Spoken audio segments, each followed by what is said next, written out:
የእንግሊዝኛ vocabulary ቃላት በአረፍተ ነገር ውስጥ ተቀበረ እኮ እሱ he was buried በቃ እንወስን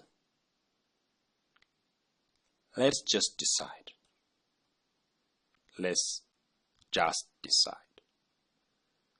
እሱ እኮ ሙሽራ ነው he's a groom ሰርግ ላይ ነኝ I'm at a wedding ceremony ሰሞኑ ጥሩ አይደለሁም አሞኛል I'm not feeling well these days ቀለል አድርገህ ይኸው take it easy or keep it simple የዘራኸውን ታጭዳለህ you reap what you sow he passed away ሞተ እሷ እኮ ሙሽሪት ናት she is a bride I have a runny nose